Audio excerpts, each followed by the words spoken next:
Hello everyone, Tabor here, and welcome to my fourth guide, which will be about Akali.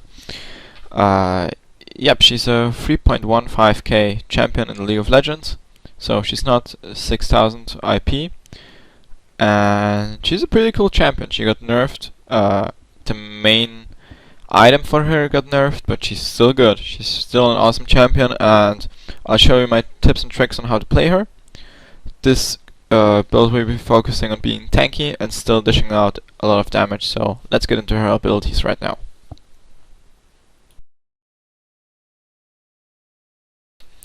Alright, I leveled my character to level 6 so I can show you all the abilities. First of all, her passive is Twin Disciplines. This is pretty important because it shows that Akali should be built as a hybrid. For bonus ability power, you get bonus magic damage, and for bonus attack damage, you get bonus spell vamp. Pretty simple, but it's important for your starting items, but I'll cover that later on in the item section. Her Q is Mark of the Assassin. This is your bread and butter skill with Akali. It does low damage if you just shoot it like this, but the target becomes marked and you can right click on it with an auto attack and it will do massive damage. It's crazy burst damage. So just again, shooting Q, target gets marked, auto attack, and the mark explodes. Then her W is Twilight Shroud, which gives you stealth if you're in it, and also bonus armor and magic resistance. This is one of the coolest skills in the game for me. I like it pretty much. It's a cool new mechanic, and it's very important for team fights. So it has a long cooldown, 19 seconds. I think it only goes down till about 10 seconds. I'm not sure about that. And well, so use it wisely in team fights. You don't have to stand in it to get. Oh, sorry. You have to stand in it to get the bonus armor and magic resistance. Yep. Okay, her E is Crescent Slash, which does AoE damage and scales with attack damage and ability power. It's not your main source of damage because it just costs 60 energy, and that's a lot. And it has a fairly long cooldown, but just don't spam it. But I'll talk about it later on, and when I talk about how to lane with Akali. So I'll just show you real quick. It's her E and hits everyone around Akali. So pretty simple, right? And yes, Shadow Dance. That's her ultimate, and that's what it's Akali's well, how should I say? Coolest move. You basically dash to your target like this, and it does magic damage. Who would have thought? So you have 3 stacks on it, and and it regenerates every 24 seconds a new stack. So 3 stacks, you can use it after one after another, but only 3 times. So remember that, just 3 times, and you need it to do your damage. And one hint for playing Akali: most of the time you want to throw your Q and then use your ultimate to dash in for a target. But I'm using what's it called? Sorry, Smartcast. Yeah, Smartcast. So when I use Smartcast, I tend to click around a lot, and with Akali, you really have to get that auto attack in after you have shot your Q. So what you want to do is use your Q, just press R and don't press anything after that, because Akali will automatically attack them. Or just do a right click on them. That's possible too, but in the heat of the moment you will see you sometimes forget that, and sometimes forget to even proc your Q.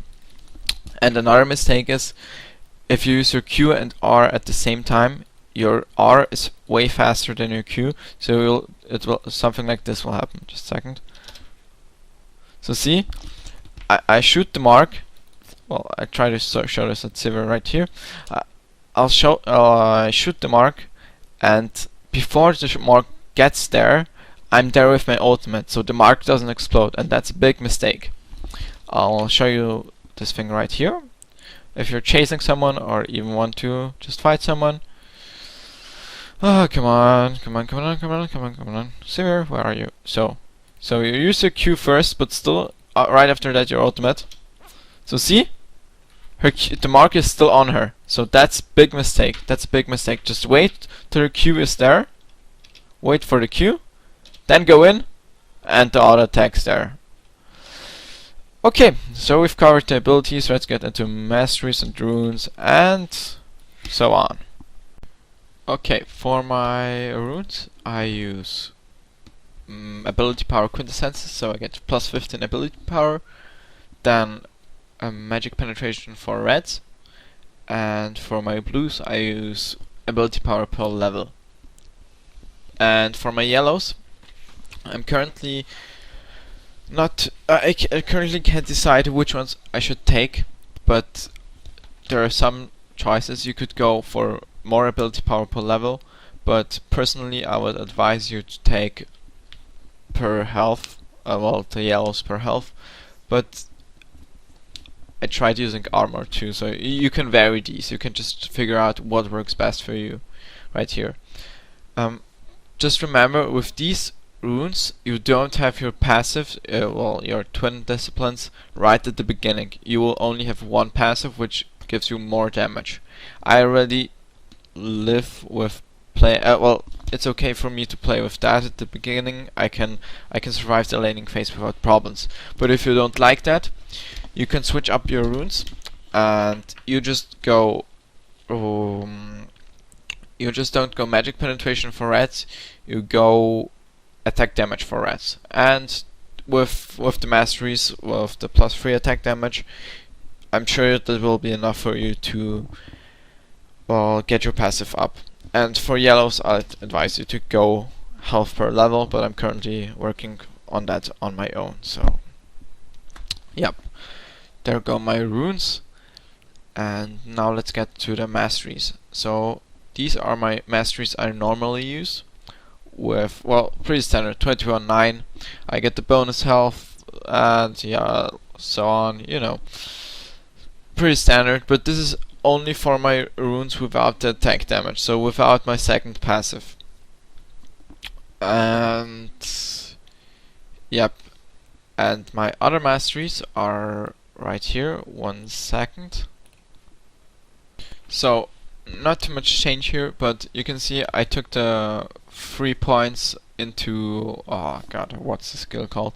I can't remember. The one in the first line in the offense tree, which gives you plus 3 attack damage. So that's for if you want passive, if you really need the passive. But if you don't, just put the 3 points into more ability power right next to the skill, and you'll be fine too.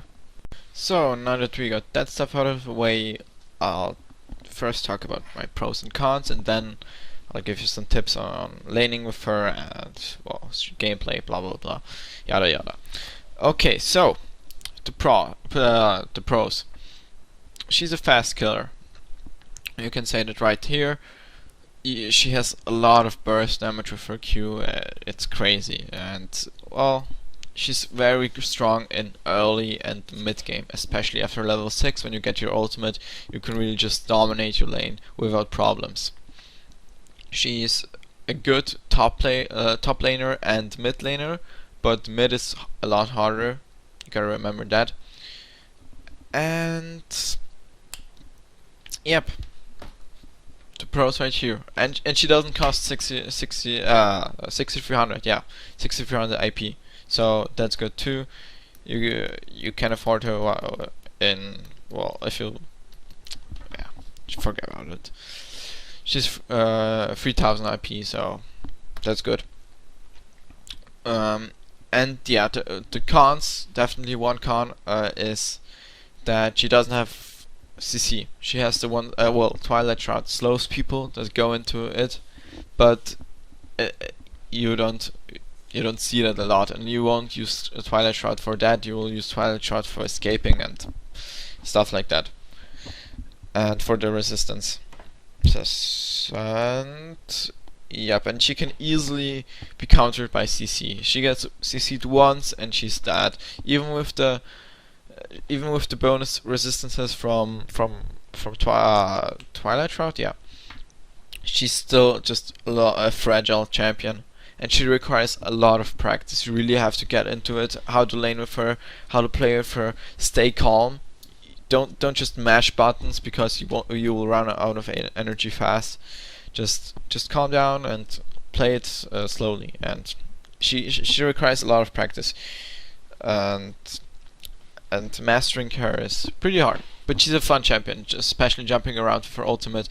You can escape nearly every single gang with her W and ultimate. It's crazy. And if you have flash as an addition, I'll talk about it later. Yeah, just escaping is awesome with her. So, yeah, pros and cons right there. And she's a ninja, of course. She's a ninja, so why wouldn't you buy her? Okay, the items I'm using with her and my whole item build. I started with boots and 3 health potions, which helps me to get my Q passive off, and yeah, gives me strength in the lane and lets me stay in the lane longer. Then I try to farm up my Hextech revolver, and then a recall, buy the Hextech revolver, get back into lane, and have fun with that in the lane. Then complete it with 2 Hextech gunblade. Then I try to get my boots, and there I just decide, depending on the enemy team, if I get Mercury Treads, Ninja Tabi, well, they will get changed in the next patches, but or Magic Pen boots if I feel really safe. After that I get a Giant's Belt, not Realize, but just Giant's Belt, which helps me to get a bit tanky at least and have some more health. Then just Sheen, Will of the Ancients next, and then Rabadons, Lichbane, and in the end of course Realize to build it up and yep, finish it. So this just helps me a lot, and this item build works great for me, especially just the proc from Lichbane, and your Q is just amazing. It's so much burst. And yeah, here you can see the whole list of the items again. Now let's finally look at some gameplay of me playing Akali and basic tips like that. So in this clip I just wanted to show you how much the damage burst increases when you only get Hextech Revolver. Look at this. If Brand didn't have heal, he would have died right there. So Hextech Revolver, pretty important item, should be the first one you get after your boots and after you have farmed it up. Okay, in this clip it just proves how much you should stay calm when playing Akali. So I first use my Twilight Shroud at the beginning of the fight and walk around so Lee Sin fails his Q. As soon as he lands his E and I get invisible, I start my burst with Q and my ultimate, and a second ultimate finishes him off so he doesn't flash away. Now I wait for my Twilight Shroud to come up again. So you see the cooldown, it's up, and I see Talon coming here. Q to him, he silences me, but it's useless because he's dead already from the burst, and yep, it can go as quick as that. So right here I will show you what I love about Akali. You could see team is a low health target, so I could burst him down really quick and then use my Twilight Shroud to get out of the team fight, at least for a short time, and then just use my ultimate to get to a minion that stands further away and just get out of the team fight without problems.